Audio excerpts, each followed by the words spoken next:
क्या कर रहे हैं बिहार के साथ। श्रद्धांजलि देना है तो माला पहना देते हैं उसके बेटे को, और हर पंचायतों में ये सुविधा प्राप्त हो जाएगी तो पंचायत और गांव के लोगों को उससे बहुत बड़ी राहत मिलेगी। देखिए, ई चलंत चिकित्सालय, चिकित्सक आपके द्वार, ये कंसेप्ट हमारा जब बिहार में मैं स्वास्थ्य मंत्री था 2010 वगैरह में, उस समय मैंने इस कंसेप्ट के माध्यम जो कंसेप्ट को मैंने प्रयोग तौर पर ज़मीन पर भी, धरातल पर भी लाया था, और जगह जगह स्वास्थ्य कुंभ मेले भी हुए थे। अगर प्यासे के पास डॉक्टर जाता है, कुआं के पास प्यासे अगर कोई जाता है तो जाता ही है, लेकिन अगर प्यासे के पास कुआं पहुंच जाए तो ये बड़ी बात है, उल्टी। तो उसी प्रकार से चिकित्सक आपके द्वार तभी होगा बिहार और देश का उद्धार। और आज गांव-गांव में स्वास्थ्य सेवा की निहायत ज़रूरत है, और हमने प्रयोग के तौर पर पिछले 3 वर्षों में जब कोविड के कालखंड में अपने यहाँ 6 लोकसभा के क्षेत्र में वाहन चलाया है, और अभी भी वाहन चल रहा है CSR के माध्यम से, और आरोग्य वाहन के रूप में MMU जो वो चल रहा है, विश्वामित्र आरोग्य वाहन, उसमें चिकित्सा की व्यवस्था भी है, दवाई का भी, टेलीमेडिसिन का भी, देश के कई कोने से उसमें जुड़े हुए, और ट्रीटमेंट भी होता है, साथ साथ आपको तुरंत ऑन स्पॉट जांच भी होता है, कई प्रकार के खून जांच इत्यादि की व्यवस्था, हार्ट का जांच, ये कई चीज़ें उस वाहन में मौजूद है। तो मैंने उसी कॉन्सेप्ट को एक छोटे जो चलंत चिकित्सालय होगा, यह मैंने लोगों को बताया कि आप इसका एक बनाओ, और वो बना करके आज उसका प्रूफ ऑफ कंसेप्ट स्टडी के लिए उसको शुरुआत करेंगे, और ताकि आगे चल करके फिर इसका एक पायलट प्रोजेक्ट बन करके पटना, बक्सर सहित देश के कोने कोने में इस प्रकार के प्रूफ ऑफ कंसेप्ट के लिए गाड़ी चलेगी। जो कमी बेशी होगा उसको ठीक भी किया जाएगा, सुधार भी किया जाएगा, और उसमें पूरी तरह से इको फ्रेंडली होगा। सबसे बड़ी बात यह 100% प्रदूषण मुक्त और कम किफ़ायती, और किसी प्रकार का पेट्रोल डीजल से हट करके, तो जो कार्बन का भी उत्सर्जन नहीं होगा, इको फ्रेंडली होगा, और हर प्रकार के गाड़ियों में जो स्वास्थ्य संबंधी जो संयंत्र है वो भी लगे रहेंगे।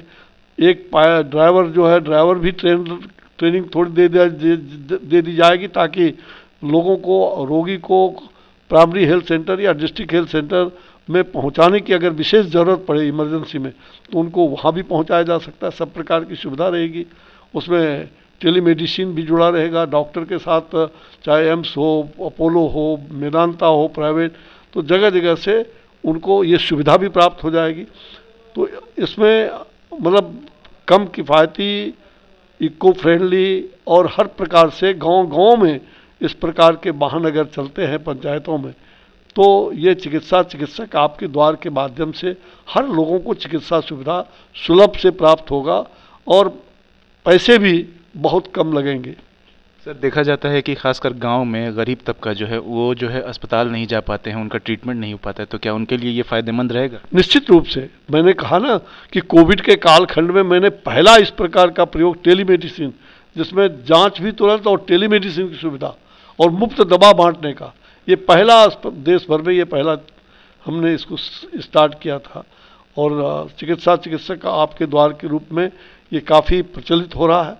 और मैं चाहता हूँ कि सरकार भी, विभिन्न राज्यों की सरकार भी, और पंचायत के जो जनप्रतिनिधि हैं ये, और अपने क्षेत्र के जनप्रतिनिधि भी अपने अपने क्षेत्र में जब ये कंसेप्ट स्टडी सफल होगा, तो निश्चित रूप से पायलट प्रोजेक्ट के रूप में हम 1-8 महीने के बाद इसको और भी गाड़ियों को लेकर के लॉन्च करेंगे, और हर पंचायतों में ये सुविधा प्राप्त हो जाएगी। तो पंचायत और गांव के लोगों को उससे बहुत बड़ी राहत मिलेगी, गरीबों को विशेष राहत मिलेगा, और एक चलता फिरता अस्पताल जो उनको हर प्रकार की चिकित्सा व्यवस्था भी, सुदृढ़ चिकित्सा व्यवस्था भी कर सकता है।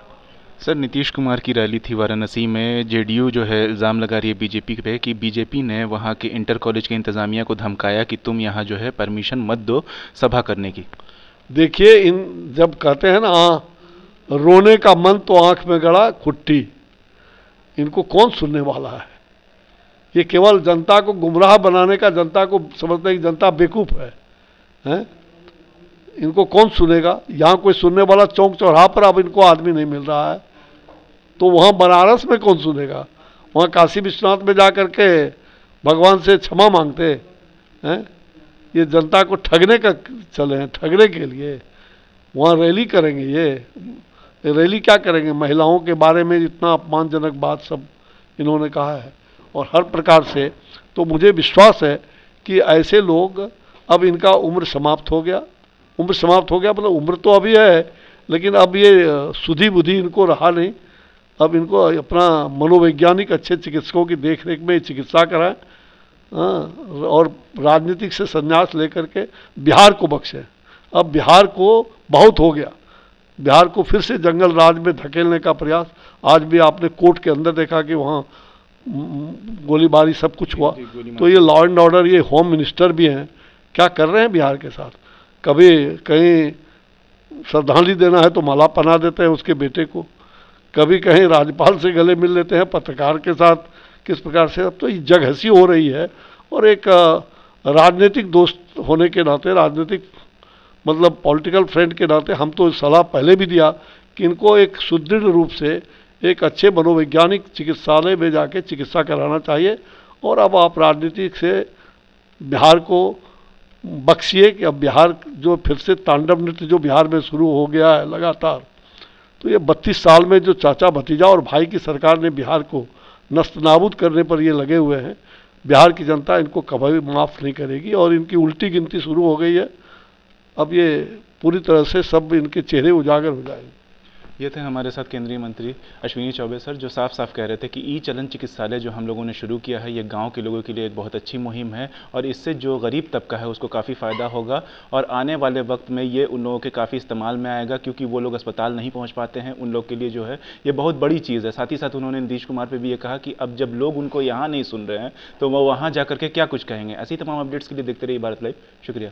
अगर ये वीडियो पसंद आई और वह बिहार के राजनीति और बिहारियत से सरोकार रखेनी तो सब्सक्राइब बटन दबा के चैनल के सब्सक्राइब कर ली। ओजे एगो घंटी बा, ओकरा बटन दबा देला से कुल सटीक और मारक खबर रुआ मुफ्त में मिल जाई। अगर रुआ पत्रकारिता के हमनी के नया प्रयोग में सहयोग कर चाहतानी तो ज्वाइन बटन दबा दी। पेटीएम नंबर नोट कर ली 9386816700। धन्यवाद।